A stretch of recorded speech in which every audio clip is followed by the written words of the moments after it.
Muy buenas noches, señoras y señores, ¿cómo están ustedes? Bienvenidos a otra edición del Péndulo por Unicanal. Hoy les planteamos tres temas. Uno, el costo de la informalidad en Paraguay. Es increíble lo que pierde Paraguay por la informalidad. Van a estar con nosotros Sebastián Hacha, director de Pro Desarrollo Paraguay, y el viceministro de Tributación, Óscar Orue. El segundo bloque vamos a hablar acerca del tema de seguridad. ¿Qué pasa en la lucha contra los secuestradores en Paraguay? ¿Por qué la sensación de fracaso? Va a estar con nosotros en nuestros estudios el comisario Nimio Cardoso, jefe policial del Departamento Antisecuestros. Y el último tema, vamos a hablar acerca de otro tema, de otro caso igualmente importante, importantísimo para nosotros y para el mundo, la seguridad jurídica. ¿Qué es lo que pasa? ¿Cuáles son las injerencias políticas en la designación de jueces y fiscales? Hay un estudio que realizó el CIPSEP de la Universidad Católica y van a estar con nosotros dos de los que hicieron este estudio, los doctores José María Cabral y el doctor Juan Carlos Mendonca. Así que rapidito, disfrutando de un rico café La Baza, que lo distribuye Café Par en nuestro país, vamos a una breve pausa e iniciamos el debate.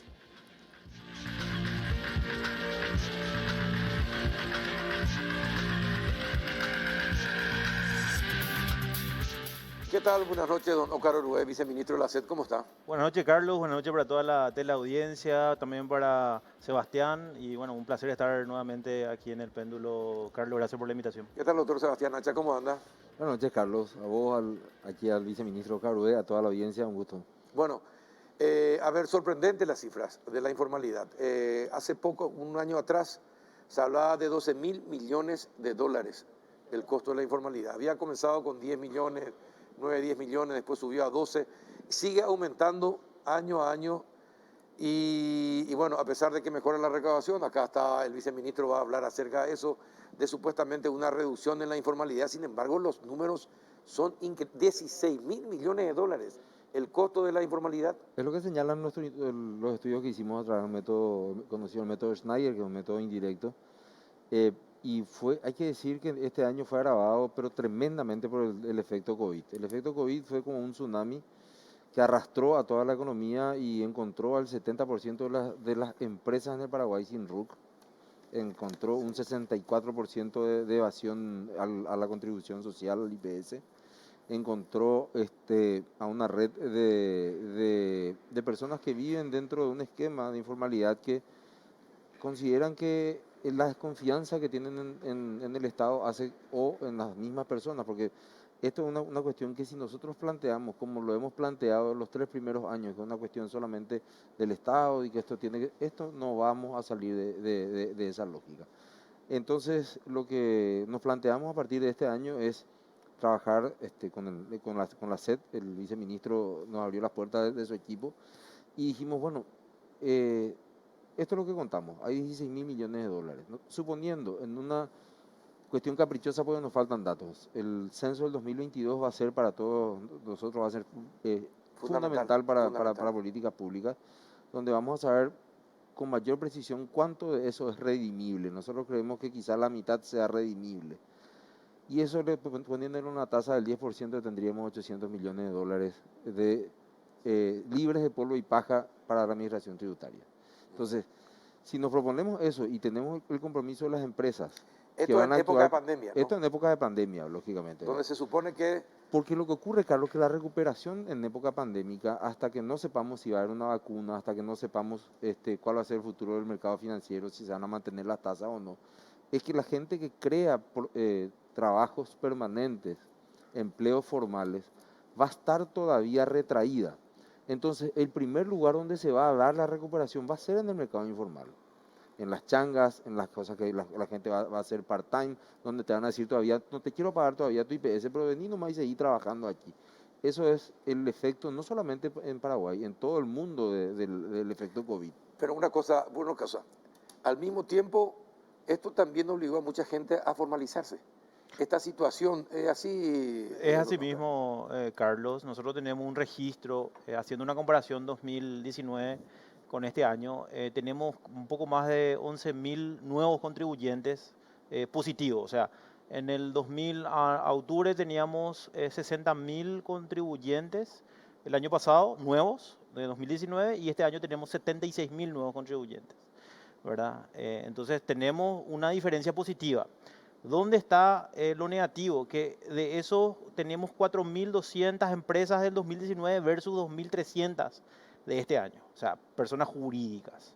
O sea, lo que vimos es que mucha gente probablemente perdieron sus trabajos, entonces se inscribieron en el RUC y comenzaron a hacer alguna actividad económica, pero ya concienciados de que la única forma era también inscribiéndose y emitiendo factura, ¿verdad? Y creo que eso es fundamental, Carlos, y aprovechando el programa yo sé que hay mucha gente que está viendo. Acá una cuestión, como dice Sebastián, no es que el sector público va a tener la solución. Podemos hacer muchas acciones del sector público, de la administración tributaria, de los organismos del Estado, pero acá hay una cuestión de conciencia. La cuestión de conciencia es que la gente va y va a comprar un lugar y no pide la factura, ¿verdad?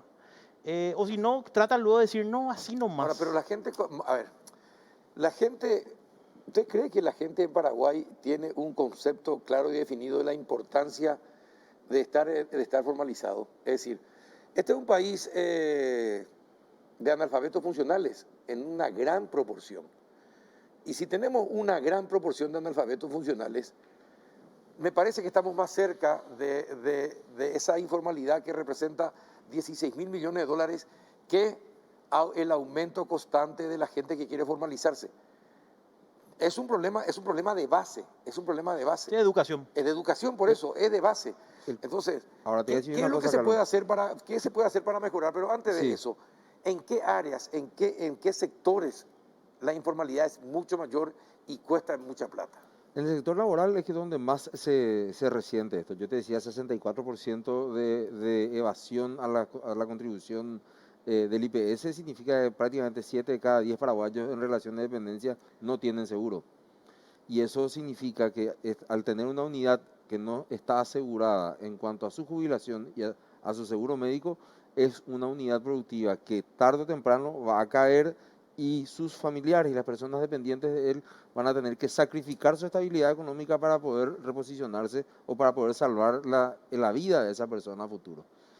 En cuanto al tema de educación que señalabas, Carlos, el corte de la informalidad es absolutamente horizontal. Sí. O sea, hay personas muy ricas informales, hay personas cuentapropistas de mediano porte informales y hay personas pobres que son informales. Es decir, el hecho de decir que solamente los pobres son informales no es lo que vos dijiste, yo lo estoy diciendo yo. Es una apreciación incorrecta porque generalmente solemos decir solamente el pobre es informal. Así mismo. Lo que pasa es que el pobre puede ser Esto informal. es transversal a las Y posiciones económicas de la gente. a medida que va subiendo tu ingreso económico, la gente es letrada, ¿verdad? Sí. Porque esa es la Exacto. diferencia. Entonces, ¿qué es lo que nosotros tenemos o qué es lo que queremos trabajar y qué es lo que estamos viendo con los técnicos de la SED? Nosotros tenemos que hacer un shock informativo. Pero el shock informativo tiene que ser de tal manera en la que, sobre todo para ese pequeño contribuyente, que como bien lo dice Oscar, la gente salió a hacer una changa, pero yo no tengo todavía RUC. Si no tengo todavía RUC, no puedo prestar plata, o si presto plata, estoy pagando 100 o 150% de interés. Tampoco puedes acceder a los subsidios, por ejemplo. No puedes dar subsidio porque si vos empezás a trabajar, la gente te va a decir, mami, va, tipo, y automáticamente se queda descalificado. Es decir, que todo este círculo virtuoso que tenemos que contraponer a un círculo vicioso que tiene años en el Paraguay, y quizá el contrabando como segundo lugar, sí. Es un sistema. Es un sistema de vida. Yo hace unos años fui a dar una charla aquí a Chacoí y cuando hablamos del tema de los paseros, no es que los alumnos se enojaron, la directora de la escuela se enojó conmigo. Entonces yo me di cuenta, lógicamente, que estaba hablando de un tema tabú y un tema absolutamente aceptado. Cuando nosotros estamos hablando de hacer una contracultura, un movimiento contracultural a este tema, es que estamos diciendo que vamos a tener que romper ciertos paradigmas. Y el final de esa historia tiene que ser el otorgamiento de un crédito o lo que llamamos nosotros la inclusión financiera o la identidad financiera, Carlos. Que se acabe esa invisibilidad. Así. Tiene que estar todo concatenado. Pero algo también que hay que señalar y que es muy importante también que la teleaudiencia sepa. Dentro de esto, del informe que ellos presentaron, está la cuestión de actividades lícitas y las actividades ilícitas. O sea, gran parte también de ese informe también forma parte de lo ilícito y lo ilícito no podemos cobrar. O sea, entonces ahí también hay una lucha frontal de este gobierno. Totalmente. Totalmente. ¿verdad? Ahora, Entonces, no vas a poder no, es decir, no vas a poder hacer una lucha satisfactoria si no le das los elementos adecuados a todos los organismos del Estado encargados de evitar de totalmente. que el crimen organizado, por ejemplo, pueda triunfar. Es decir, si el Parlamento le niega los radares a la Fuerza Aérea y al Estado paraguayo, ¿verdad?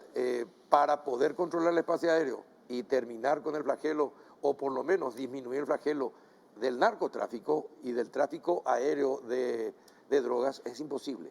Si no le vas a dar a la Armada las lanchas adecuadas, no vas a tener gente preparada para combatir el paso del contrabando a través de los ríos de todo tipo, tampoco vas a tener resultados.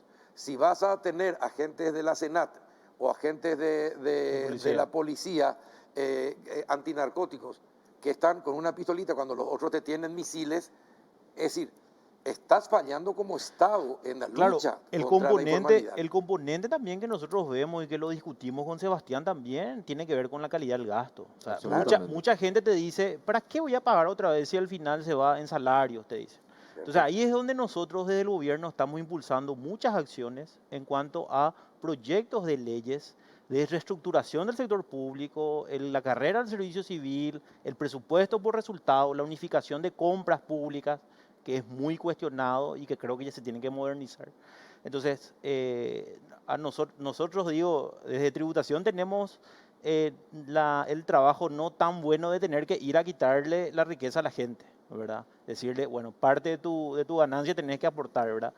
Pero creo que el trabajo coordinado que estamos haciendo con la ONG creo que es fantástico, creo que una verdadera alianza público-privada y que creo que lo queremos extender a varios sectores para que realmente, porque una cosa es, Sebastián probablemente cada año viene y presenta su informe, pero ¿y qué hacemos? O sea, ¿cuál es la solución? Claro, ahora, por ejemplo, en el informe, en este informe, esto contempla sobre precios, por ejemplo, sobre facturaciones, por ejemplo, sobre costos en todo lo que Sí, necesita el Estado para brindar un buen servicio. sí, Todo eso incluye claro, el análisis, ¿no? todo eso porque es una medición indirecta. Al final, uno de los métodos que el método monetario, por ejemplo, divide el PIB total dividido el PIB menos impuestos. Entonces allí tenés una enunciación bastante importante de qué es lo que finalmente, dónde la gente hizo plata y no pagó. Ahora, si nosotros vemos también de que hay actores, como por ejemplo en este último caso, solamente porque es el caso récord de decomiso de drogas que hemos tenido Sí. aquí dentro de las bolsas de carbón famosas, Sí, vemos ese caso nada más y nosotros mirando desde este observatorio decimos, pero espera un poco, esta gente tuvo que tener algún camino sí, con algunos una actores logística de novela. en donde básicamente tuvieron que haber operado presumiblemente en efectivo, porque el efectivo es la materia prima de la informalidad, y si lo hicieron finalmente a través de algún tipo de actividad trazable, en pocos meses más lo vamos a Sí, saber. sí, sí. Y eso es un tema que, como nos sigue, escuché bien nada menos que el comisario antisecuestro, Nimio Cardoso, Sí, un sí, sí. antiguo amigo, sería muy importante que vos que puedan hablar sobre el perjuicio directo de la informalidad, Carlos, y bueno, a Oscar ya lo sabe, y audiencia, es mi inseguridad física. Totalmente. Porque si yo estoy si yo estoy haciendo pasar, si yo lo que digo cuando venía acá, veía en las esquinas de la avenida José Félix Bogado, gente vendiendo aceite y vendiendo Nescafé, perdonen el chivo, la respuesta es, y esto así nomás lo ve. A pesar ante digo, a mañaneta, me veía pota. Pero ese camino que se abrió al meter ese Nescafé, perdón, al meter ese Producto de contrabando. ese producto de contrabando, es nada más que la apertura de una picada. El peaje es lo que cambia ya después. Si yo quiero meter después precursores de cocaína, pseudoefedrina, Sí, sí, sí. marihuana, lo que sea, lo que pagas es Sí, ya nada más sí, que sí, el valor, ¿verdad? exactamente. Entonces, este compromiso, cuando hace unos años discutíamos este tema, yo le decía, y cuando estaba muy bajo el peso, decía, resulta que el régimen te dice, no, pero existe un régimen de frontera, compras de frontera. Ah, perfecto, el régimen de compra de frontera, pero el régimen de compra de frontera está dispuesto para que uno vaya a comprar artículos de primera necesidad, Sí. en la canasta básica, porque no hay en tu lugar, porque el Estado no llegó ahí, entonces del otro lado puedes conseguir. Pero si vos te vas a comprar un vinazo que te sale $30 la botella, pero que ahora está a 10 del otro lado, y te compras 10 kilos de queso y la fila es de 5 kilómetros, entonces quiere decir que en realidad hay una masiva actividad de contrabando que yo estoy participando, pero mi umbral, y esto está estudiado por la gente que hace economía, behavioral economics, economía del comportamiento, dice, no, pero yo no hago daño. El que hace daño es el que mete el camión. Exactamente. Ahora, por ejemplo, ¿cuántas veces ni tan ramada hasta enfrentamientos con los militares hubo? Sí, De grupos organizados de paseros. sí, ¿Qué pasa? Que cuando se les frena, te hacen manifestaciones frente al cuartel, sí. ¿verdad? Es decir, que es como que socialmente está permitido. Nosotros tuvimos un caso en Ciudad del Este, Carlos, en el cual un funcionario de tributación, porque formamos parte del operativo Barrera Sí. con la UIC, con varias instituciones del Estado, y la persona se fue filmando con su celular, transmitiendo en vivo por Facebook, tirándole huevo al funcionario de tributación, ¿verdad? Y jactándose de eso, ¿verdad? O sea, él está diciendo no nos dejan trabajar. O sea, en la conciencia de la gente respecto al tema del contrabando es algo arraigado, tan arraigado, que al final ellos creen que cuando se le está controlando se le está perjudicando, en realidad se les perjudica al Estado, ¿verdad? Y no le están perjudicando a los ricos. Mira, te digo con el caso nada más que los 83 millones de pares de media que entraron en el año 2018 al país. 83 millones de pares de media. Deberíamos ser pulpos para usar todas esas medias, ¿verdad? Eso es lo que se llama la cuenta refugio, donde los muchachos agarran y están metiendo una campera de una marca que ya no voy a pronunciar el nombre, que es muy cara, o un zapato de una marca que también es muy cara, y te dicen media, media, media. ¿A quién le está perjudicando finalmente? Le está perjudicando Al sector a la más pequeña, vulnerable. exactamente, a la pequeña costurera que está haciendo Sí. confecciones, que le da de comer a sus hijos con eso. Entonces creo que esa conciencia, todo ese shock informativo es un compromiso que ahora lo estamos asumiendo bilateralmente, sector público y sector privado, porque tenemos que hacer algo con este tema. Para mí ya no da más gusto que en noviembre del año que viene yo venga y te diga volvió a crecer. No, el año que viene quiero decir descendió. Disminuyó.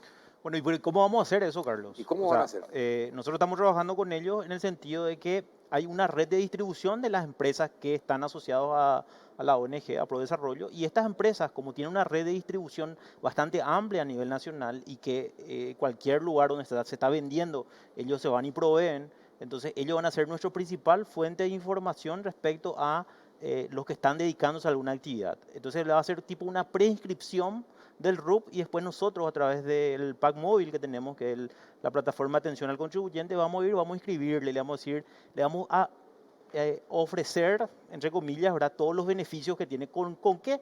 Hoy con el simple, que son los regímenes dentro del impuesto a la renta empresarial, que con esta nueva ley tributaria hace que sea, uno, más sencillo y dos, uno pague menos impuestos, pero esté formalizado ya. Ahora, una cosa, ustedes hablaron ya de hacer desaparecer todas las UOC de cada institución pública y que exista un ministerio de compras, no sé cómo sería, ¿verdad? Las compras unificadas. Para una única oficina que haga todas las compras de manera unificada, porque ahí ese es un gran negocio de los muchachos. Te cuento una infidencia, Carlos, y si lo dije, voy a negar, bueno, te digo nomás. No, en realidad estamos ahora mismo haciendo en Hacienda, en el Ministerio de Hacienda, estamos haciendo un proyecto. No va a ser bien visto, vamos a ser sinceros porque... ¿Un proyecto de qué? Y el proyecto de la ley de compras públicas, donde Sí. se va a unificar y se va a traer un modelo muy, en este caso, moderno, y en el cual ya no va, en teoría, se va a establecer la compra unificada. O sea, ahí no va a haber, por ejemplo, una UOC de tal ministerio compra un precio y el otro ministerio Compra a otro precio. compra otro precio, siendo que cuesta casi lo mismo, Exacto. ¿verdad? Entonces, eso se está trabajando en el Ministerio de Hacienda. Y bueno, yo creo que esto es ¿Cuán algo... adelantado está? Y está bastante adelantado, ¿verdad? Yo creo que el ministro Llamosa va a poder comentar un poco más. Está justamente, el otro día tuvimos una reunión y él está ya bastante avanzado sobre ese proyecto y se va a presentar, ni bien en marzo se va a presentar al Congreso. Sí, porque uno de los grandes problemas que tuvo este gobierno fue lo que pasó en la UOC del Ministerio de Salud, por ejemplo. Totalmente. Pero ¿Verdad? lo que tenemos que trabajar, Carlos, y gracias al espacio que vos nos das, es que la ciudadanía pueda conocer este tipo de iniciativas para transparentar las compras públicas. Esto va a ser una especie, la gente conoce en Facebook hoy en día lo que es el marketplace, ¿verdad? O sea, un solo lugar donde vos puedas surtirte de todo. Y eso mismo se pretende, se está buscando a través de este sistema de compras. ¿Y a quién no le va a gustar? Y no le va a gustar a muchos congresistas. Porque sabemos que en realidad Sí. ahí hay Sí, una connivencia. una Ahora connivencia, sí mismo. evidentemente. Pero si nosotros logramos que el contribuyente que está mirando ahora el programa y que está hastiado de lo que ocurrió con las compras de los productos chinos, que está hastiado con lo que ocurrió con la licitación de tal o cual que salió últimamente en los medios, entonces es su oportunidad de cambiar la voluntad del congresista, porque y vos sabes muy bien desde los medios, hoy en día los muchachos son permeables a lo que se dice en las redes sociales. Y las redes sociales han cambiado posiciones políticas muy importantes. Entonces, en aras de esa transparencia, es lo que nosotros decimos, es muy importante que el ciudadano se sienta parte de esto. Esto es lo que Richard Thaler habla de un nudge. Richard Thaler, premio Nobel de Economía del año 2018, hablaba, hay pequeños empujones que tiene que realizar el Estado para que la gente se tome una mejor decisión. Y en este sentido, el tema de pasar todo esto que está hablando Oscar sobre el tema de ver si es que lo podemos meter en una app, que lo estamos trabajando con el equipo técnico, que sea tan fácil como hacer un giro, todo el proceso de liquidación de impuestos y pago de impuestos. La gente te dice, y esa es parte de mi tesis doctoral, la gente te dice que si lo hace por teléfono está dispuesta a pagar. Está dispuesta a pagar. Lo que vamos a tratar de aplanar son los escollos que hay para llegar a Se esa... terminan los Y un tema más, Carlos, intermediarios, antes, pues. Sí, y un tema más que tenemos que decirlo, no podemos dejar de mencionarlo, es también la impunidad, lastimosamente. Muchas veces, y me pasó hace poco con un caso que tuvimos, detuvimos 2 vehículos, 2 camiones, la fiscalía se portó súper, hicimos todo el proceso, pero al día siguiente le recusan a la fiscal y un mes después ya liberan los vehículos. Cuando nosotros vimos que hay documentación que ¿Y, nos respalda. y los asesores jurídicos del Estado de tributación qué hicieron? No, ahí hay que tener en cuenta que la fiscalía actúa en ese caso, Sí, ¿verdad? La fiscalía es el representante sí, del de la Estado en ese sociedad, caso, sí, de la sociedad, de la sociedad. de la sociedad en ese caso, ¿verdad? Entonces, hay que, y por eso, ¿Y qué pasó? lastimosamente, El fiscal que le reemplazó a la recusada no actuó de la misma manera. exactamente, y son ¿Y por, situaciones y que por qué no se dan a suceden. conocer los nombres de esas Son personas? situaciones que suceden, bueno, y son situaciones que suceden y que tenemos que ver. Hasta hoy todavía no tenemos imputación contra el operativo facturación 1 que lo hicimos en agosto. Estamos 2 meses ya, ¿verdad? Ya pasamos toda la documentación, hablé con el fiscal esta semana y estábamos un poco retrasados, pero esperemos también que impute, ¿verdad? Entonces son cuestiones que tenemos que, porque muchos dicen, no hay esa lucha contra La la informalidad. informalidad y la evasión. La evasión está compuesta de 2 situaciones. Uno, de la gente que está en la informalidad y dos, de la gente que si bien está inscripta, que cumple, busca los mecanismos para pagar menos impuestos, ¿verdad? Ujú. Entonces, eso también es una parte de la evasión. Y te cuento más algo, ¿verdad? Que todavía no comenté y todavía no publicamos, pero hoy firmé una resolución en la cual los clubes deportivos, clubes de fútbol de primera división, van a establecer un control más exhaustivo desde el punto de vista tributario, van a ser agentes de retención y vamos a estar haciendo controles sobre las ventas de jugadores, etcétera. Porque nos parece que en ese esquema, justamente hoy se está hablando de que tenemos que ser más, en este caso, lo que es lavado de activos. Hoy la evasión es un delito precedente, el lavado de activos, también eso es muy importante. Y bueno, con la ley que hoy se sancionó en el Congreso, que es fundamental, la ley de transparencia de estándares internacionales y el convenio de asistencia mutua, creo que la Subsecretaría de Tributación se levanta el secreto bancario. La Subsecretaría de ¿Ah, Tributación va a sí? tener, sí, va a tener mucha más potestad como para poder hacer el trabajo y poder hacer esa lucha frontal que estamos haciendo nosotros, pero con más herramientas. Ahora, ojalá que eso, el tema nomás es, ojalá que se haga bien y que no sirva para ningún tipo de revanchismo político. Que no se use el levantamiento de las cuentas bancarias o no se use para revanchismo político. Y hay que cuidar, pero bastante para que los que ocupen el día de mañana cuando no estés, o sea el ministro de Hacienda, que sean personas realmente 100% seguras y decentes, porque si esto se empieza a usar para revanchismo político, otra vez nos vamos a la China. Totalmente. todo lo que sea este instrumento de control y que se ha utilizado para, de una u otra manera, para tratar de pervertir las instituciones, o han caído en el desuso, por un lado, o finalmente la gente deja de utilizarlo, o por otro lado han generado una enorme reacción por parte de la ciudadanía.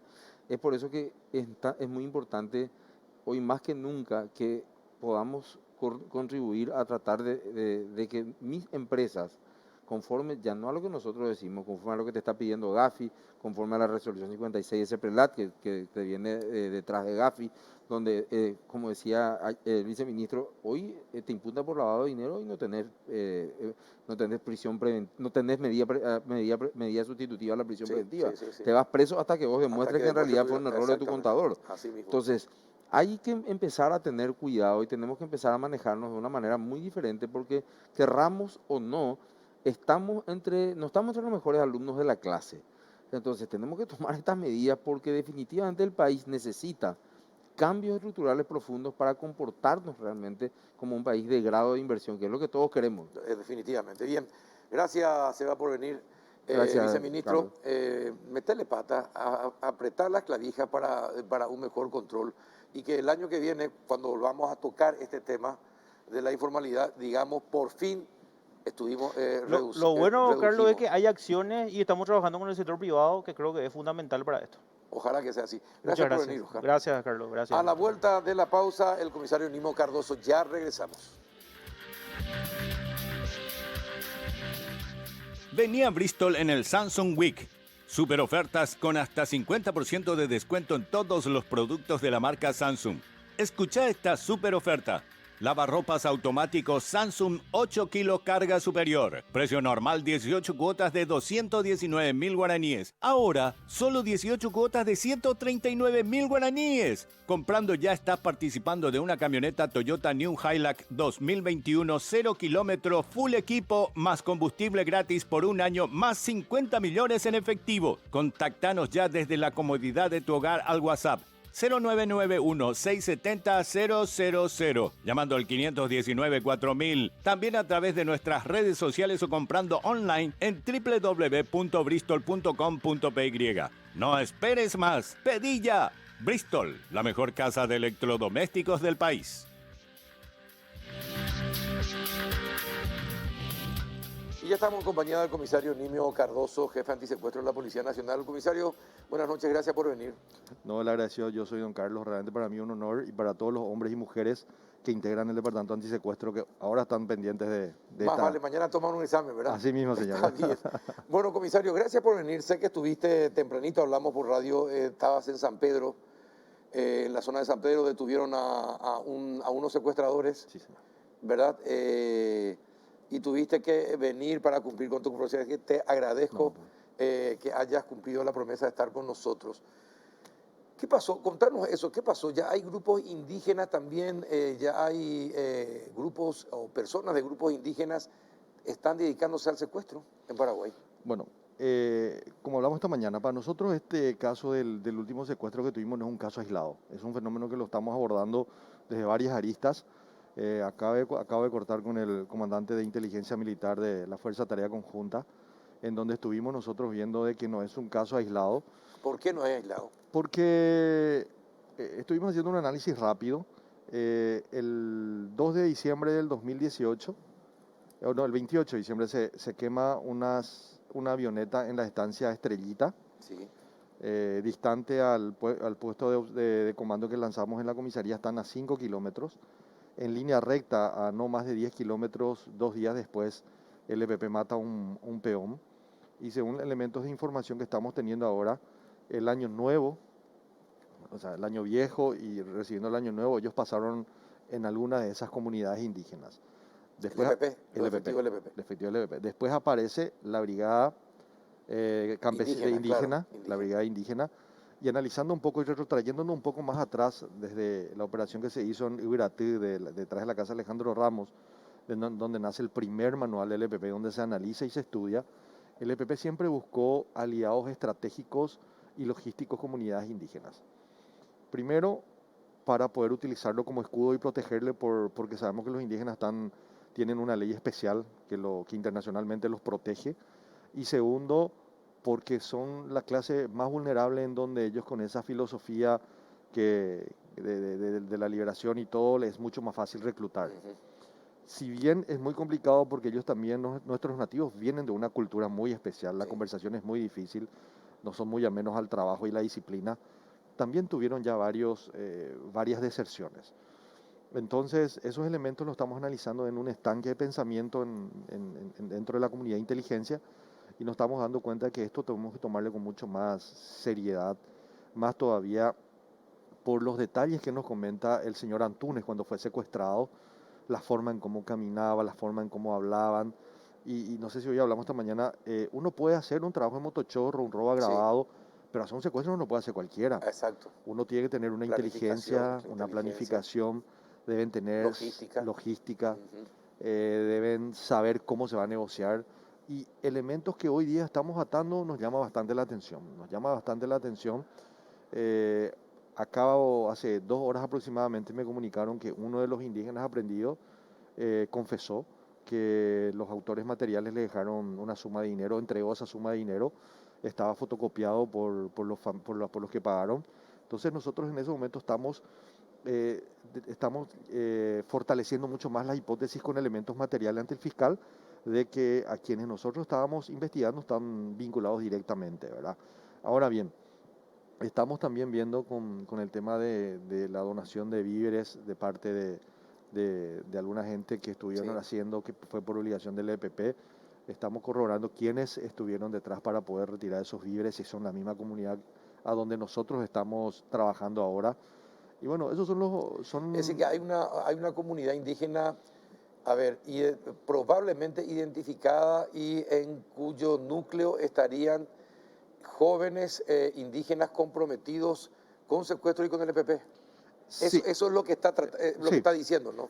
Esa es la hipótesis que estamos teniendo ahora. Ajá, Ahora, dentro de la inteligencia nosotros trabajamos por hipótesis. Ahora, sí, judicializar y llevarlo al estadio es judicial otra cosa. es otra Es cosa. otra Pero cosa. como Hay que tener inteligencia, las pruebas. claro. Y otra cosa, los diferentes videos que nosotros encontramos en los campamentos, en las extracciones forenses, en los análisis, nos hacen también, nos llevan a que ellos siempre tuvieron indígenas dentro de sus filas en estos últimos años.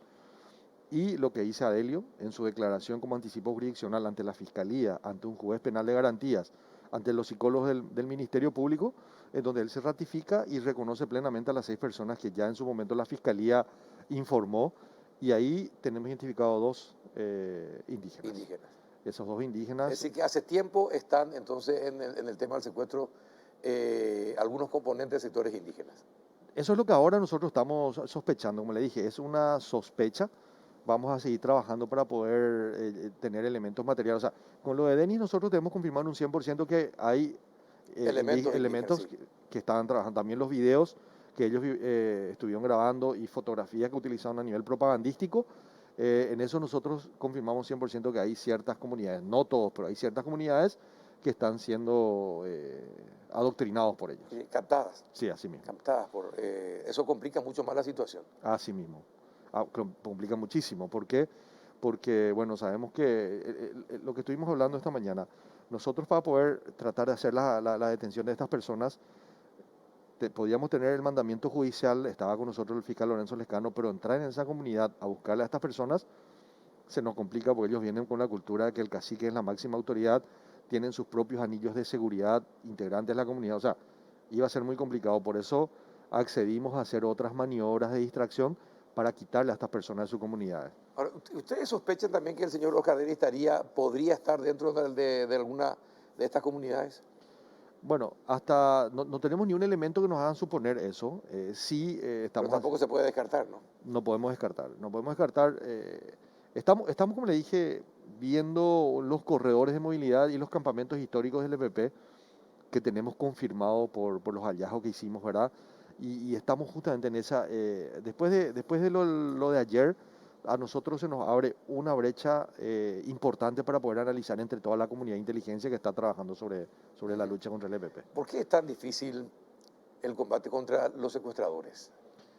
Bueno, Y, podemos ir. sobre todo con el EPP, es Sí. decir, con el EPP porque con otros grupos que fueron escindiéndose del EPP, ya se les combatió, algunos fallecieron en enfrentamientos, pero los del EPP tienen, no sé si tienen un santo aparte o están mejor organizados, pero algo pasa. Mira, me decía un ex instructor colombiano cuando vino ya hace bastantes años a Paraguay, me dice, a usted le va a ser muy difícil la lucha contra el EPP, hace 10 años atrás. Y le decía, ¿por qué?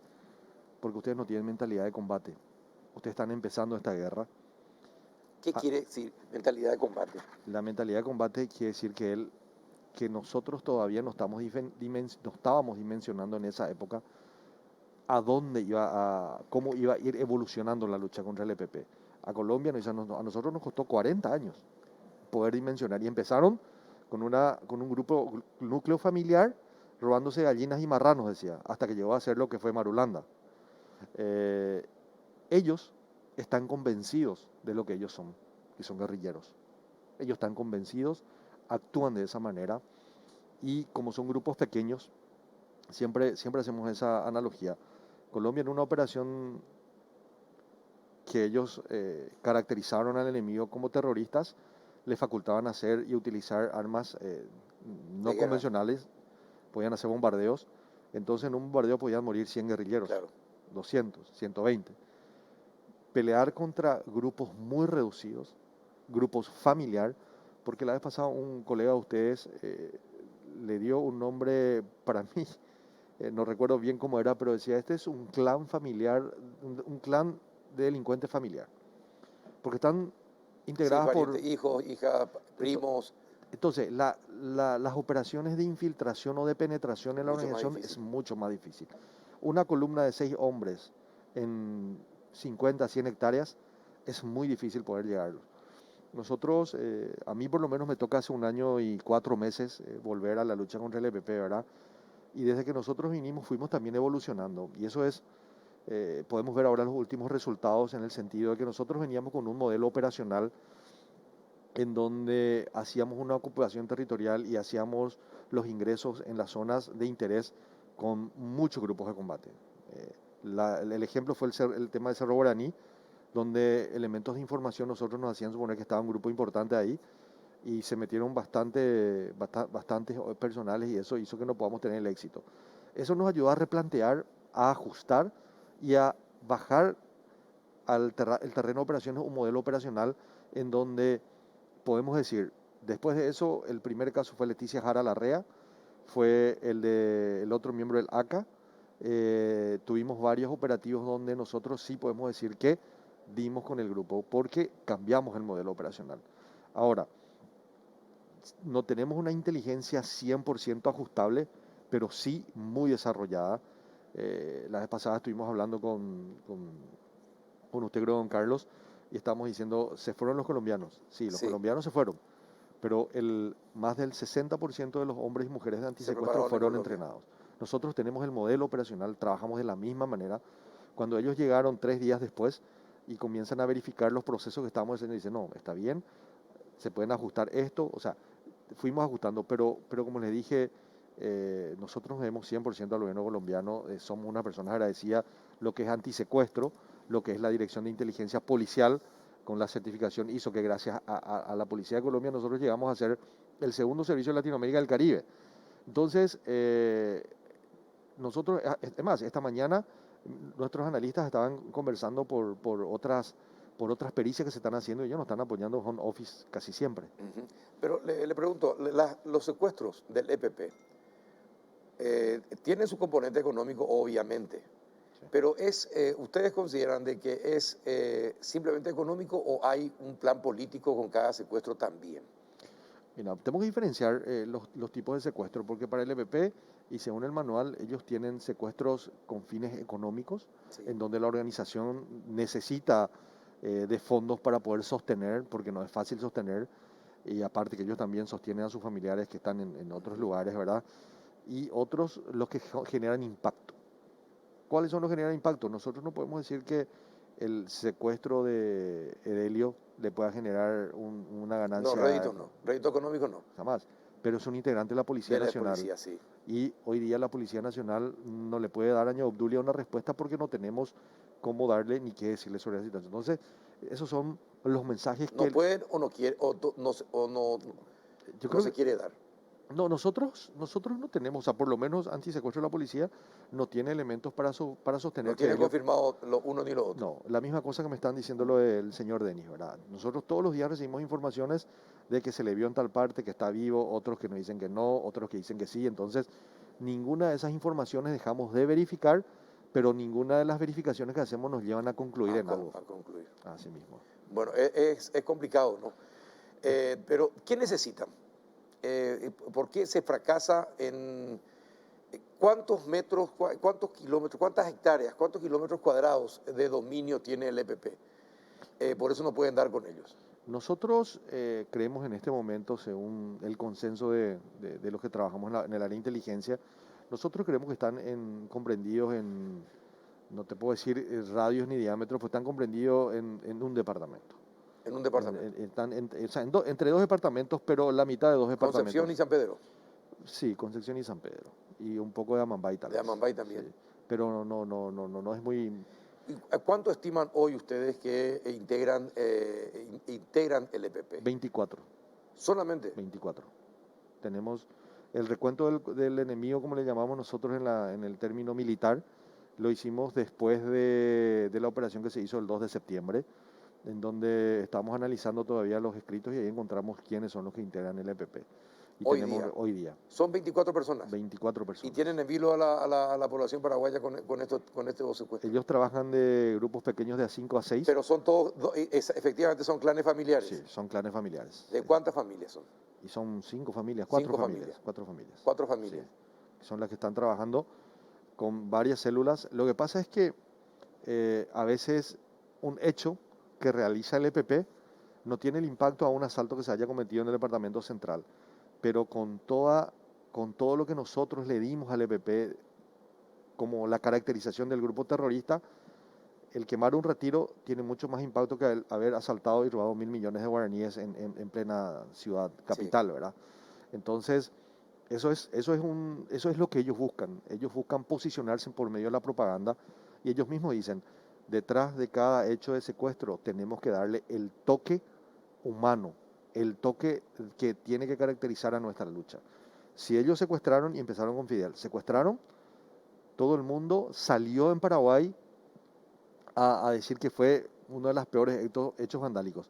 Acto seguido obliga a la misma familia a llevar a la gente carente. Sí. Entonces siempre ellos están jugando. Ellos tienen una muy buena estructura filosófica, laboral, por decirlo de una manera, en donde tienen estructurado. Después de hacer algo que pueda afectar la imagen de la organización, tienen alguna otra cosa que sí, pueda... una cuestión social, que lleven alimentos, que lo otro, que la soja no se cultive, etcétera, etcétera, etcétera. Pero ¿eso qué es? ¿Es una estrategia? Es una estrategia porque sabemos bien que el modelo que ellos quieren implementar, que el modelo que quieren ellos posicionar hoy día es un modelo que no funcionó prácticamente en ninguna parte del mundo, pero ellos están utilizando esa lucha, o sea, una excusa para poder seguir luchando. Pero algo, don Carlos, estoy convencido, estoy seguro, que en estos 2 años de lucha que estamos teniendo, 1 año y medio, casi 2, y estamos haciendo el análisis, tenemos 6 guerrilleros, 6 terroristas abatidos. Es el primer caso de secuestro, nos duele muchísimo, sentimos muchísimo por no darle a la familia todavía la respuesta que ellos quieren escuchar, pero con este nuevo modelo operacional que estamos desarrollando, creemos nosotros que vamos a ser exitosos. ¿Por qué? Porque también como el EPP evolucionó, porque podemos decir que el primer secuestro de Listron, ellos operaron por celular, el de Zavala operaron con radio. Hoy día el EPP evolucionó. Es muy difícil hacer la trazabilidad. Por eso, justamente hoy estamos analizando con el equipo de trabajo en San Pedro. El departamento antisecuestro tiene el 99% de los casos, o sea, por no decirle el 100%, de todos los casos de secuestro que no son organizados por el EPP, son esclarecidos en un lapso no más de 60 días. El 2 de septiembre ocurrió... ¿Cuántos casos al año de secuestro se producen en Paraguay? Este año tuvimos 5 casos de secuestro. 5 casos de secuestro. Y los 5 están aclarados. ¿Y se aclararon en 60 días la mayoría? 60 días fue lo de Tamiazo, que fue lo que más duró porque él estaba en cautiverio. Pero a nosotros con el nuevo modelo que estamos implementando sabíamos a los 5 días quiénes lo tenían a Tamiazo. Ya le teníamos identificado con nombre, número de cédula, sabíamos quiénes estaban, no teníamos el corredor de movilidad, pero antes de que se le libera a Tamiazo ya le tuvimos capturado a uno y le tenemos al otro en algún momento vamos a hacer una operación. El último secuestro de Antunes fue el 2 de noviembre y ayer a los 15 días capturamos a todos. El caso de Itapúa, en donde lastimosamente no tuvimos participación en la negociación, y tal vez el trasfondo iba a ser iba a ser luego el homicidio de este señor. eh, Llegamos al cuerpo donde estaba enterrado en un mes. Ujú. O sea, siempre y cuando... De los 5 o 6 casos de secuestro de este año, ¿cuántos recuperaron, los recapturaron a los secuestrados y cuántos murieron? Un solo caso tuvimos en donde fue el primer caso en donde, no recuerdo bien, es un brasilero que fue tomado por un clan familiar, unos hermanos, en la zona de Capitambao. Ujú. Lo quisieron hacer un secuestro express, pero se le murió. Se le Tuvimos murió. uno. Antes de que nosotros lleguemos ya nos enteramos que estuvo fallecido y ese caso nos llevó un mes poder capturarles. En la primera operación llevó un mes, capturamos 3 de los hermanos y en otras 3 operaciones capturamos 2 y uno más, ¿verdad? Ujú. En esa operación también tuvimos una baja, murió un suboficial del Grupo Halcón, del Grupo de Operaciones Especiales, cuando fuimos para capturar al último prófugo. El dueño del establecimiento reaccionó y dio de baja a un comando nuestro. Ujú. Es el único caso en donde tuvimos una baja policial y fue el único caso en donde nosotros creemos que... Lo que pasa es que, don Carlos, tenemos que tener en cuenta algo. En todo caso de secuestro, la policía trabaja el 99% de la liberación de la vida o de la muerte del secuestrado, depende de la organización criminal. Nosotros los organismos de seguridad peleamos por el 1%. Ese 1% nosotros tenemos que pelear durante la negociación y traerlo con vida a la persona, que puede ser por una operación de rescate, una operación táctica, o una operación de liberación, Liberación, sí. por presión, saturación o porque se haya pagado. Para nosotros, en todo caso, el secuestro, la prioridad es la vida del ser humano. Y en ese caso, el caso del ciudadano brasilero que fue muerto, fue neta y exclusivamente de un error de la organización criminal. Y el caso de Itapúa, nosotros creemos que eso ya estaba sentenciado, Ajá. que ellos nada más que quisieron aprovechar las circunstancias. Disfrazaron el asesinato con un secuestro. Así mismo es. Y después los otros casos que tuvimos, el de Tamiazo, que tuvimos los otros casos de secuestro, en donde entramos nosotros a asesorar, tuvimos el 90%, por no decir el 100% de efectividad. Comisario, así como están las cosas, ¿quiénes hoy son los líderes del EPP? Los líderes. El líder, la líder por naturaleza es Carmen, la líder política, el que da el direccionamiento estratégico. Desde la cárcel. Desde la cárcel. Sigue dando el direccionamiento político. Nosotros estamos convencidos que ella es la que sigue dando las órdenes y el direccionamiento político estratégico. ¿Y el ex marido? Creemos que él no tiene vinculación hoy ya día. No tiene ahora. No tiene ni un... están Es decir, divorciados. fue separado del grupo. Fue separado. De hecho, que él cometió un error con Carmen. Ellos están divorciados legalmente, Sí, están exacto. en un proceso de disolución conyugal.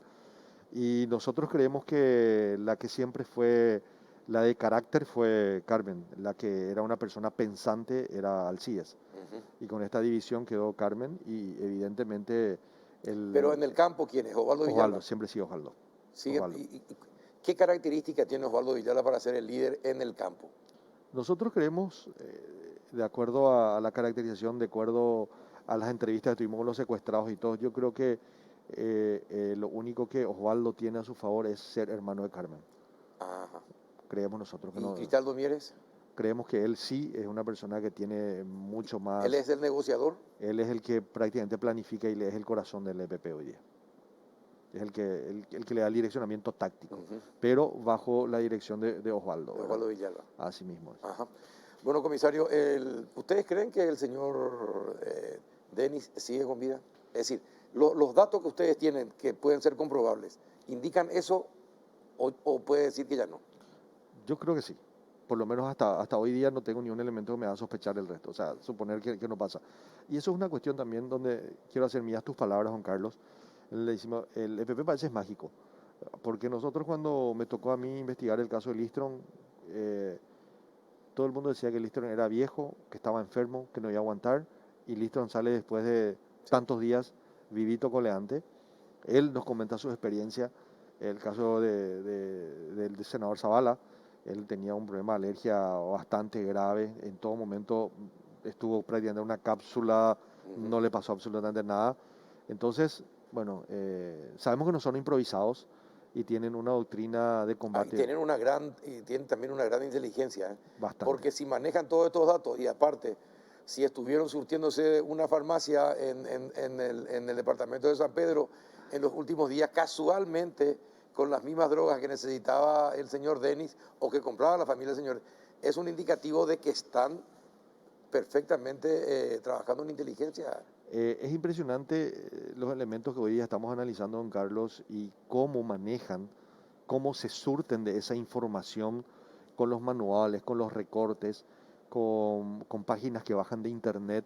Realmente, como ellos tienen todo el tiempo del mundo para poder estudiar Sí, y leer, exacto. entonces no tienen Pero otra están cosa. preparados. Sí.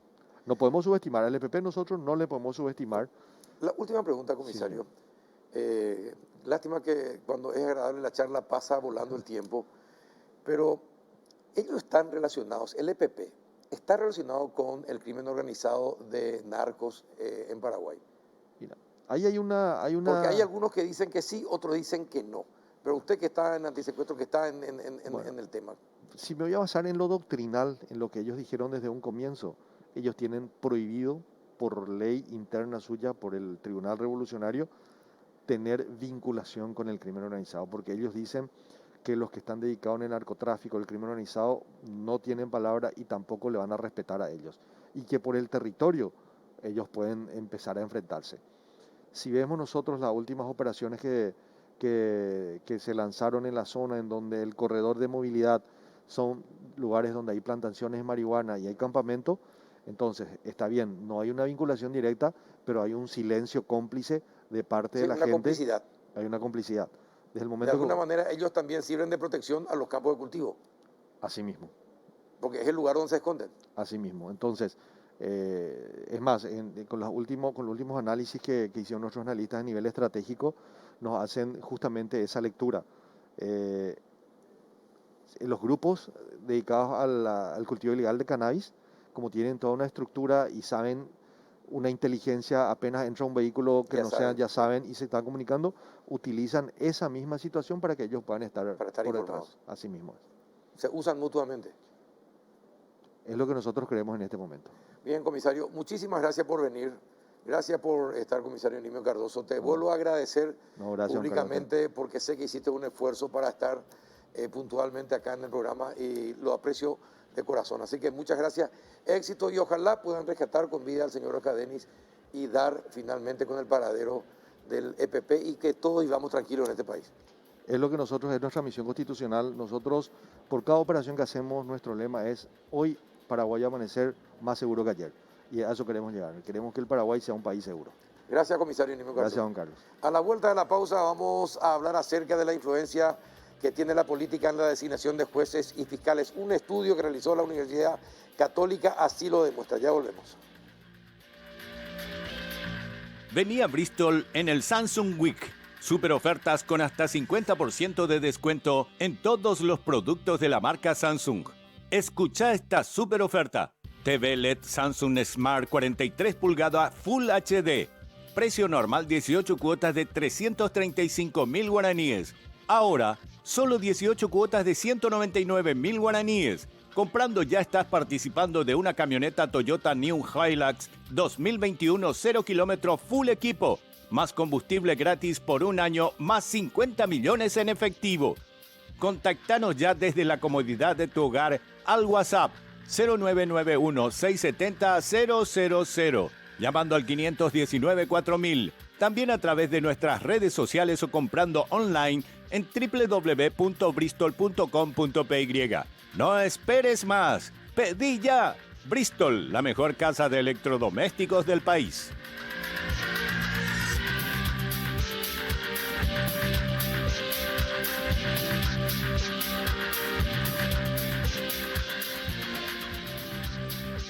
Ya entramos en el último bloque del péndulo y ya saludamos al doctor Juan Carlos Mendonca. ¿Qué tal, doctor? Buenas noches, ¿cómo Muy bien, muchas gracias por la invitación. No, Muy bien, gracias a usted por venir, porque yo sé que usted no participa mucho, así que le agradezco de corazón que haya aceptado esta No invitación. participo en nada, realmente. Sí.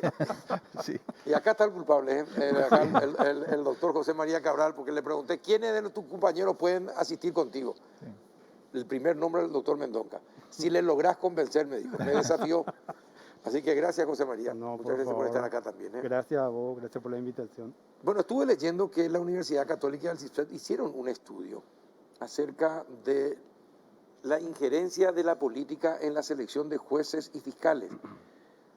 Como el Poder Judicial o como la justicia en Paraguay está en discusión y mucha gente considera que es uno de los grandes males que tiene la República, la justicia. Entonces dije, es un tema espectacular. Y por eso les invité a ustedes para que le expliquen a la teleaudiencia del Péndulo qué es lo que demostró el trabajo. Porque todos hablamos de la injerencia de la política en la justicia. Demostrarlo es muy difícil. Por eso, este estudio, ¿qué demuestra? ¿Quién comienza? Bueno, el estudio fue mucho más amplio que simplemente el tema de la injerencia política. Era todo el funcionamiento del proceso de designación de magistrados. De selección. De selección, desde el principio hasta llegada a la Corte inclusive. Entonces, allí se obtuvieron una serie de conclusiones muy interesantes que pueden servir para ir mejorando todo ese proceso. Desde luego que uno de los puntos tocados era el tema de la injerencia política, ¿verdad? Que hace muy poquitos días en un medio de prensa, el doctor Salas, que hace muchos años que está, menciona, o sea, reconoce que esa injerencia existe. O sea, nadie mejor que él, que ha pasado por dos periodos, 2 mandatos, tengo entendido, y que entiende la cuestión, ¿verdad? Entonces, la injerencia existe. Entonces, ¿por qué existe esa injerencia? Esa es una de las preguntas que uno puede hacerse, ¿verdad? Y la conclusión a la que yo llego es que el Poder Judicial, después de la caída de Stroessner, se convirtió en un sitio apetecible. Antes, cuando yo tenía un problema, el problema me lo resolvía algún pariente o amigo militar. Claro. A partir del proceso de democratización, el problema ya no lo resuelven los militares, lo resuelven los jueces. Entonces, es muy importante para la clase política tener jueces que sean afectos a sus intereses o que le deban favores a los intereses. Y eso en todos los niveles de juzgados, de jueces de primera instancia, de segunda instancia y Corte Suprema de Justicia también. Entonces, ese es el motivo por el cual el Poder Judicial se ha convertido en un lugar apetecido para la política, ¿verdad? Hay que tener jueces, hay que tener magistrados que sean favorables, porque llegado el momento de resolver las cuestiones litigiosas políticas, eso cae en el Poder Judicial y se resuelve, se decide en el Poder Judicial.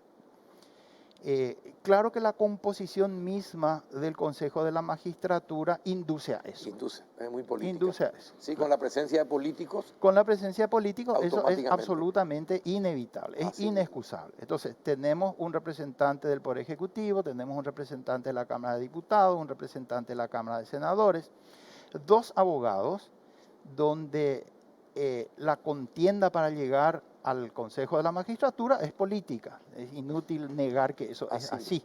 Hay apoyos políticos y entonces esa es una contienda política.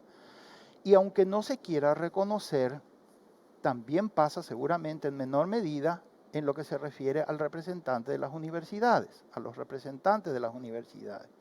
De manera que allí hay un contexto político inexcusable dentro del mismo Consejo de la Magistratura. Y también dentro de los propios representantes de los abogados.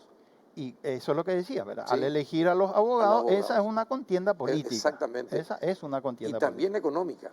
Y también económica, también sí, económica, sin ninguna duda, porque si no se tiene el dinero suficiente, no se puede entrar en la campaña. Exactamente. Y no, pero no solamente eso, sino que me contaban, ahora, eso no se puede demostrar, que hay grandes estudios de abogados que también apoyan a la nominación, la designación de fiscales y jueces, porque finalmente en los casos donde ellos participan en los juicios, finalmente la vara de la justicia se termina favoreciéndoles a ellos. También eso se nota en el Eso estudio. es una novedad para mí. Ahora me estoy enterando y no me parece imposible que eso suceda Claro. tampoco, ¿verdad? Pero es la primera vez que oigo eso. Y José José María, ¿cuáles son, que cuando ustedes hicieron el estudio, se contaban casos concretos, por ejemplo, de injerencia? ¿De qué manera se da esa injerencia? ¿Qué es lo que se pide y a cambio qué se da? ¿Se pudieron Bueno, conocer esos detalles? el estudio es, como dijo el doctor Juan Carlos, ¿verdad? Es muy completo, porque abarcó hasta inclusive el momento de designación de la Corte Suprema de Justicia. O sea, no solo quedó en el estudio del Consejo de la Magistratura. Y se hizo un estudio con respecto a las leyes muy interesante. Fíjate que él puede explicar después mejor porque estuvo más en esa parte del estudio, ¿verdad? Encontró 8 leyes dispersas regulando el Consejo de la Magistratura. Fíjate que son 8 leyes para un órgano que solo tiene 2 funciones: seleccionar terna y administrar la escuela judicial. Y algo que yo creo que es un desperdicio en el Consejo, y que de las entrevistas que hicimos a un gran número de personas que participaron en los concursos o que fueron magistrados o que están en los cargos gremiales, ¿verdad? Nadie me comentó, que yo pensé que ellos sí hubiesen, algún día habían reflexionado sobre esta cuestión. Fíjate que el Consejo, mirado, es un órgano pequeño, pero imagínate lo que puede ser como laboratorio de producción, porque tiene un diputado, Sí. un senador, un representante del Ejecutivo, tiene de la universidad, tiene el de la Corte. O sea, la política judicial podría salir de ahí. Pero bueno, no. Ahora, doctor, ¿cuáles son esas leyes que señala acá el doctor y que son aisladas pero sirven para controlar al Consejo? Sí, son diversas leyes, efectivamente. Hay una primera que es la 296 del año 94, que es la ley originaria del Consejo de la Magistratura. Esa ley fue sufriendo modificaciones. Hay veces ocurría que una ley venía y modificaba un artículo de la originaria y después venía otra que modificaba el mismo artículo que ya había sido modificado. Entonces se produce allí un empantanamiento en relación a lo que podemos conocer, lo que podemos saber, ¿verdad?, acerca del funcionamiento. También hay leyes conexas, como por ejemplo leyes que tienen que ver con la publicidad de las sesiones, que tienen que ver con el plazo para el acuerdo, o leyes que tienen que ver con la confirmación de magistrados. O sea, hay entre 8 y 9 leyes. La primera y 8 leyes más que también se aplican. Entonces, eso puede crea de hecho una gran confusión, ¿verdad? Lo necesario... Pero estas leyes fueron hechas a propósito para generar tanta confusión. No creo. Simplemente es la problema de técnica legislativa, de ir modificando y modificando sin mucho orden. No creo que haya sido intencional para crear confusión, pero No. crea. Ahora, pero sí pudieron haber servido para determinados intereses en determinados momentos. Y eventualmente sí. Generalmente son problemas que están ahí latentes, ¿verdad? Y por ahí el diputado se interesa un poco más, el senador entran en conversaciones, porque eso no se estudia realmente en el seno del Consejo. Eso se resuelve en las cámaras y repercute en el Consejo. Y un poco hablando con los magistrados y con a quien nosotros le hicimos las entrevistas, ¿verdad?, se percibe que a pesar de las reglamentaciones que el Consejo puso en vigencia, nadie cree en las reglamentaciones. Es más una cuestión de forma que una cuestión de contenido. De contenido. Si realmente Ahora, sí. pero les pregunto a los dos, ¿cuál es el grado de confianza que tienen los fiscales y los jueces del Consejo de la Magistratura? ¿Cómo le ven? ¿Los ven como un garrote? ¿Los ven como un organismo que puede servir para, qué sé yo, no sé, corregir algunos problemas? ¿O definitivamente lo ven como una posibilidad de ascender económicamente y políticamente hablando?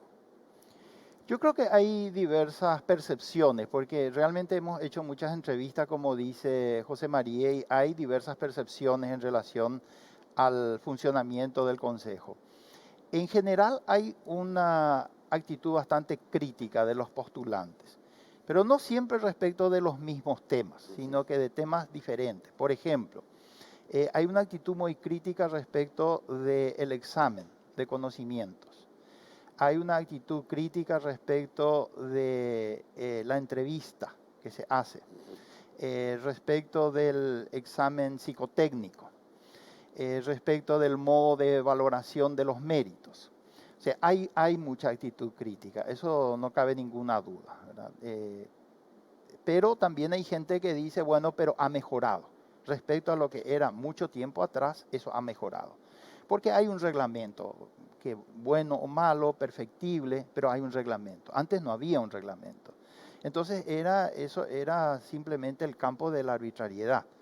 Ahora hay un mayor control con ese reglamento que, repito, puede ser mejorado sin ninguna duda, pero ofrece cierta garantía de objetividad.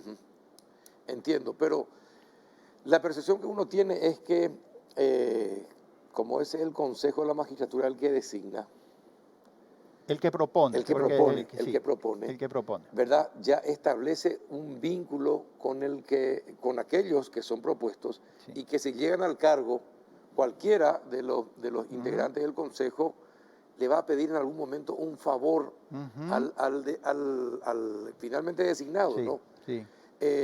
¿Alguien pudo confirmar que efectivamente es así? No, hay la posibilidad de confirmar de un modo fehaciente, pero que es así, es así. Es así. Eso es así, ¿verdad? Por eso la ansiedad por llegar al Consejo de la Magistratura, ¿verdad? Porque ofrece... Así que uno tiene control sobre jueces y fiscales desde el Consejo de la Magistratura. Obviamente, porque además tienen que ser confirmados después. Cada 5 años tienen que pasar de vuelta por el Consejo de la Magistratura. De manera que tiene que haber una confirmación.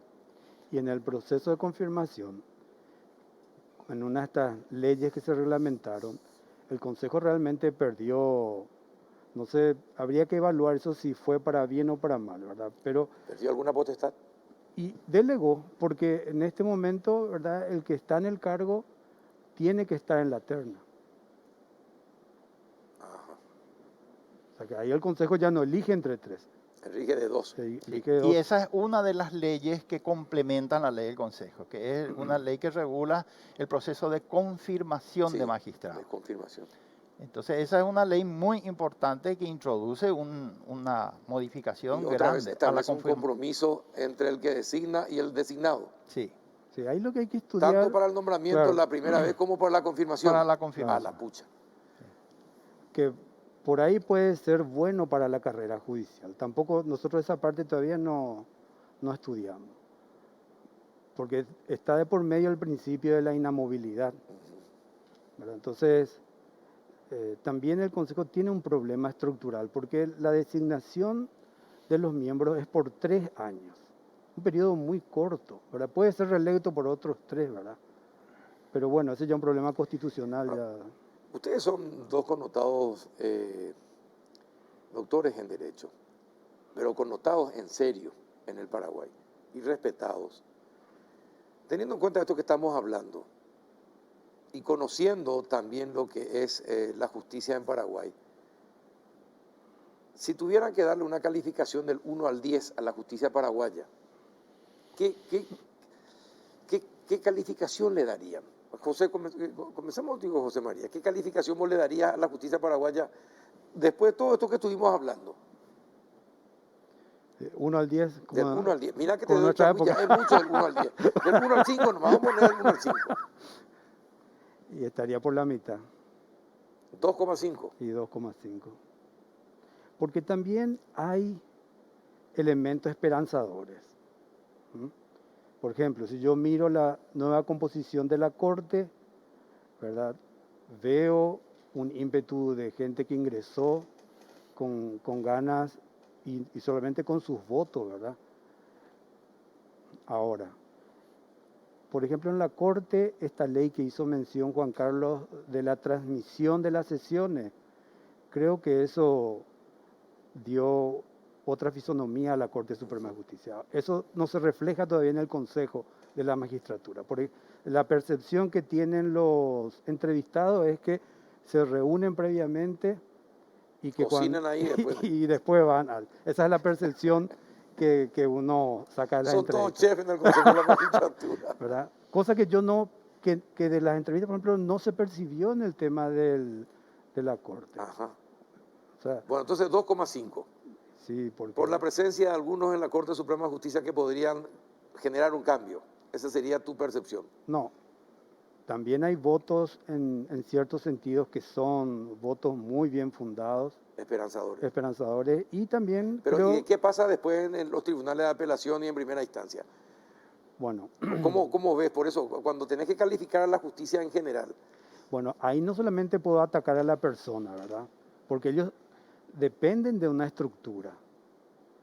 Y mira, eso está totalmente saturado. Los despachos civiles, ¿verdad? Donde él trabaja mucho más, ¿verdad? El juez está ahí aprisionado en una maraña de expediente y luchando con unos escasos funcionarios, algunos eficientes, otros deficientes. No es solamente el tema de la injerencia política, esto es mucho más complejo. Sí, es más complejo. Por eso yo insisto en esto. Si de algo va a servir el Consejo, tiene que ser el laboratorio, ahí tienen que ir a estudiar los problemas de la justicia. Mira, él sabe mucho más de esto porque su papá estuvo en la comisión. Ingresan algunos que ni siquiera terminaron la carrera, ¿verdad? Bueno, eso es el jurado, ¿verdad? En Pero el jurado, pero él nos también. puede comentar mejor cómo trabajaba la comisión esta de codificación. Pero antes de eso, no vaya a ser vivo, no le vaya a quitar a él también, No, que él conteste. Usted es muy hábil para salvarle, intenta salvarle, doctor. Bueno, y usted, doctor, Y del 1 al 10, calificación 4. Del 1 al 5. Del 1 al 10, 4. 4, del 1 al Sí, 10, 4. sí. Esto es bajo. Es muy bajo. Es muy bajo. Yo, ¿Y basado en qué esa calificación? ese es el problema, que lo que tenemos son percepciones. Sí. Ustedes saben, los periodistas, que obramos sobre la base de percepciones. Es Así difícil mismo. tener datos concretos, pero la percepción que tenemos de los que estamos trabajando todo el tiempo en el Poder Judicial no es una buena percepción, ¿verdad? Y de hecho hay datos internacionales respecto de la calidad de nuestro Poder Judicial. Y la calidad de nuestro Poder Judicial depende de dos cosas fundamentalmente: de la honorabilidad y de la capacidad que tienen los magistrados, ¿verdad? De la educación, de la formación que tienen los magistrados. Entonces, hay veces uno puede tener un juez honorable, pero con muy mala formación. U otras veces puede ser a la inversa, ¿verdad? Sí. Puede ser lo contrario. Entonces, combinar las dos cosas es difícil. Es difícil encontrar magistrados que sean honorables y que además tengan una muy buena formación, que es lo que se espera. Yo creo que hay una gran deficiencia en la formación. Uno nota eso, ¿verdad? En la formación de los magistrados. Cuando yo estaba al frente de la escuela judicial, se le encargaba a la escuela judicial preparar los exámenes para los magistrados, para los postulantes. Y un día el examen salió tan difícil, preparado en la escuela judicial, que aprobaron muy pocas personas. Entonces yo fui convocado al Consejo de la Magistratura en esa ocasión y me dijeron: ¿qué pasó con este examen? ¿Por qué es que tan poca gente logró aprobar el examen? Era un reproche en realidad el que me hacían, ¿verdad? Entonces yo les dije que el examen del Consejo de la Magistratura para el acceso de los postulantes a la magistratura debía ser por lo menos igual de difícil que el examen de ingreso de medicina. Por lo menos igual de difícil tenía que ser, porque nuestro modelo de examen completo y difícil es el de medicina. Porque los jueces son tan responsables como los médicos de la vida y los bienes los bienes de la gente. Entonces no podemos ser laxos en la admisión de la gente a la magistratura. Tenemos que ser muy rigurosos. Y el que no puede, sencillamente no puede, que se dedique a otra cosa. Entonces el magistrado tiene que ser una persona capacitada, de comprobada capacitación y además de comprobada honorabilidad, las dos cosas. Entonces, reunir esos dos elementos es difícil, porque además vivimos en un país donde ninguna de las dos cosas son frecuentes, ¿verdad? Este es un país que es así, Así no es mismo. un país que se No es caracteriza por la excelencia, al no, ni por la contrario. excelencia Sí, ni por la honorabilidad de así la mismo. gente. Sí, Entonces, el Poder Judicial no es más que el reflejo de la de sociedad lo que que es la sociedad. tenemos. Sí. Entonces, lo que tenemos que hacer es tratar de elegir lo mejor de lo mejor para que acceda a la magistratura. Y ahí coincido con lo que estaba diciendo José María, en el sentido de que yo veo que la Corte en este momento tiene la intención de mejorar. Yo he formado parte hace poco de un grupo de trabajo en ese sentido y creo que tiene la Corte la intención, por eso coincido con José María de que hay que Sí, es darle, cierto. hay que Exacto. darle la Y posibilidad. aparte, el nuevo presidente de la Corte es muy accesible. Sí, Sí, Y eso es muy importante porque sí. muchos se creen dioses del Olimpo sí, y no hablan con nadie. Entonces es difícil saber. claro. Lo que pasa es que lo que se viene arrastrando de tanto tiempo no se puede corregir en un año, ni en 2 Cierto. años, ni en 3 años, ¿verdad? Y allí voy a decir algo que seguramente va a caer muy mal. Yo no soy partidario de la inamovilidad de los magistrados, de esa inamovilidad permanente. Yo creo que los magistrados, hasta pasado mucho tiempo, desde ahora todavía tienen que seguir compitiendo cada 5 años. Creo que Hay que actualizarse. hay que actualizarse y hay que demostrar cada 5 años que se tiene la capacidad para ejercer y seguir ejerciendo la magistratura. Compartir lo que dice el doctor José María. Sí.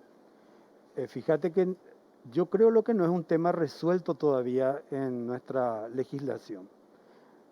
Si bien es cierto, una de las tantas leyes modificatorias daría la impresión que serían ya inhábiles, por ley, ¿verdad? Inamovible. Inamovibles, perdón. Eso Inamovibles, los ministros de la Corte. Sí. por los ministros de la Corte, Sí. ¿verdad? Pues yo estoy hablando de los magistrados los en magistrados general. Y en general, ¿verdad? Tal vez el periodo de 5 años sea estrecho, ¿verdad? Pero otra vez ahí pasamos por una reforma constitucional, ¿verdad? Y sí, probablemente, pero coincido con él. Sí, Coincido con, Sí. con el doctor Mendonca en que los jueces cada 5 años deben ser evaluados. Tienen que ser evaluados. Deben ser y evaluados. fíjate que algo que salta de las entrevistas es que, ¿qué es lo que critican los que participaron de los exámenes, ¿verdad?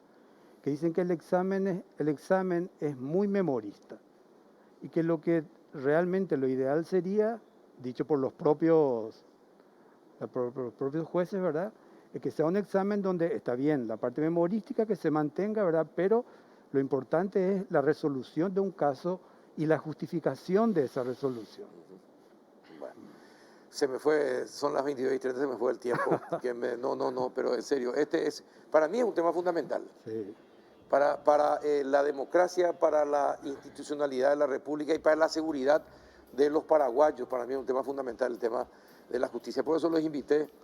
Gracias, doctor Mendonca, por venir y espero que en una próxima invitación vuelva a estar con nosotros. Vamos a discutir. José María, yo sé que Muchas vos sí o gracias. sí vas a estar con nosotros, así que Ah, no. te comprometo ya, no, en serio. Eres un compañero amigo de años de alma y sabemos que es una persona honesta también. Entonces, por eso tratamos Gracias, siempre Carlos.